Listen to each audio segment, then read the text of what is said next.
El pastor llegó a la hora que habíamos acordado. Llegó con Evaristo y otras personas, y antes de que empezaran a rezar, le platiqué lo que había pasado con Emanuel minutos antes. Nos tomamos de las manos y comenzamos a rezar. De repente, empezó a bajar la temperatura y se empezó a sentir mucho frío, y otra vez llegó el olor a excremento. Recuerdo perfectamente bien las palabras del pastor. Dios santo, derrama tu sangre preciosa en esta casa, en este momento, y arroja al espíritu de las tinieblas que se ha rebelado contra tu voluntad, desafiando tu corazón, Señor.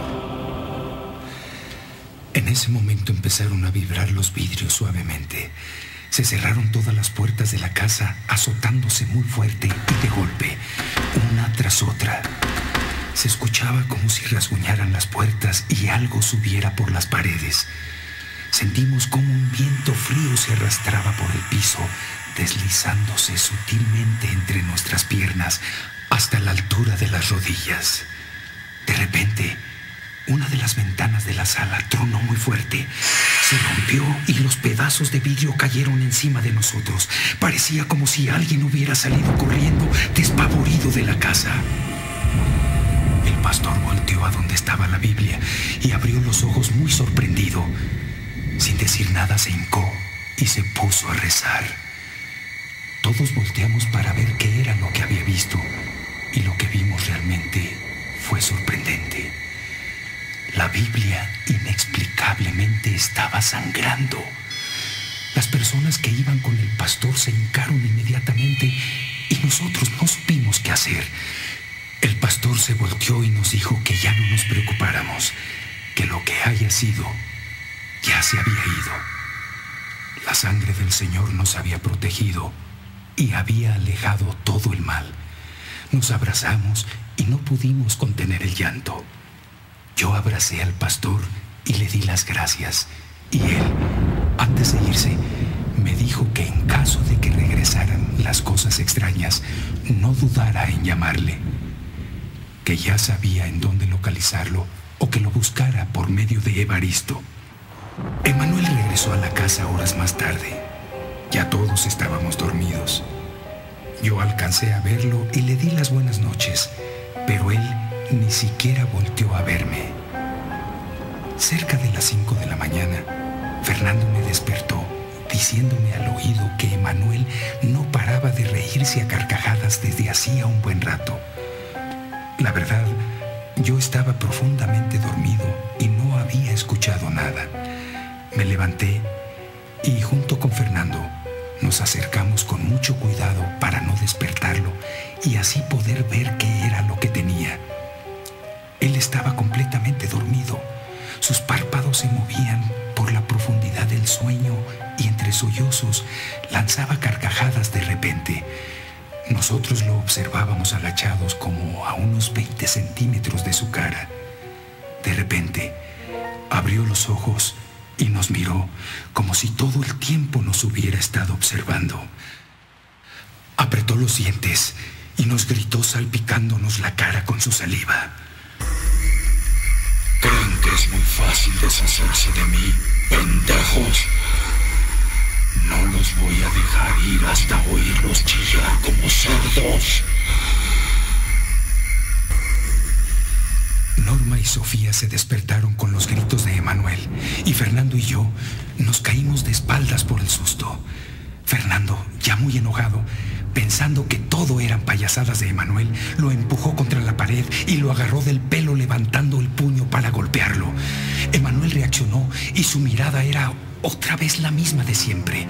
Estaba muy asustado, pues no sabía por qué Fernando le quería golpear.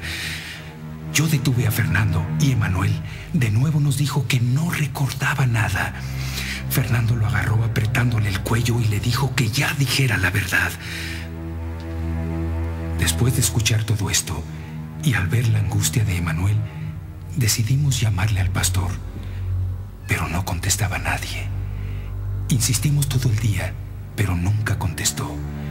Entonces llamamos a Evaristo para ver si él sabía algo, pero cuando contestó, noté su voz muy extraña, con con mucha angustia. Me dijo que teníamos que vernos lo más pronto posible, pues algo terrible había pasado. Nos vimos una hora más tarde en un café de Tacuba y cuando llegó lo noté muy impresionado. Se sentó, me tomó de las manos y me dijo que el pastor había muerto. Yo sentí un escalofrío por todo el cuerpo y le pregunté que cómo era posible. Él me respondió que la misma noche en que fueron a rezar a la casa, extrañamente, cayó del ático de la iglesia. Lo curioso es que todas las noches subía allí y además había un barandal con el cual era prácticamente imposible que hubiera sido un accidente. Definitivamente alguien o algo lo había aventado.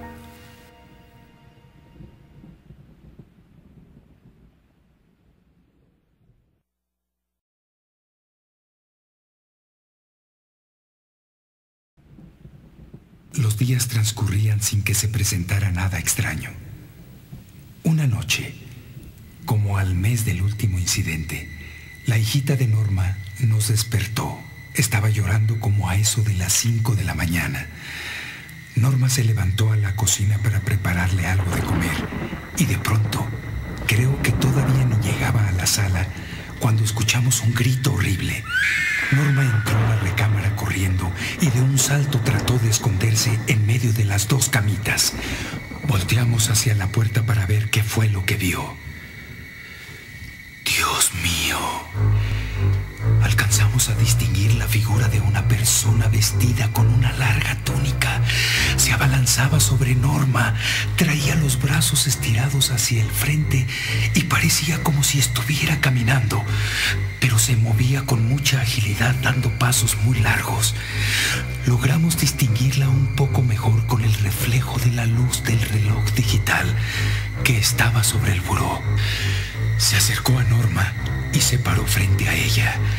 Abrió sus manos para agarrarla y claramente vi sus dedos alargados y huesudos con uñas largas y sucias. Traté de verle la cara, pero traía puesta la capucha y lo único que alcancé a ver fueron sus largos cabellos grises. En ese momento levantó la cabeza y al ver el crucifijo que colgaba en la pared, lo escupió y soltó un lamento horrible. Volteó a vernos como amenazándonos y bufando de coraje se fue hacia atrás con los brazos colgando, la cabeza agachada y moviendo sus dedos. Desapareció en medio de una espesa niebla, hundiéndose rápidamente en el piso. Norma nos dijo que cuando salió por el biberón de la niña, lo vio parado frente a ella con una especie de guadaña en la mano, una de esas cosas para cortar hierba, y con la otra trató de agarrarle la pierna. Nos enseñó y efectivamente tenía los arañazos y los dedos marcados en su tobillo.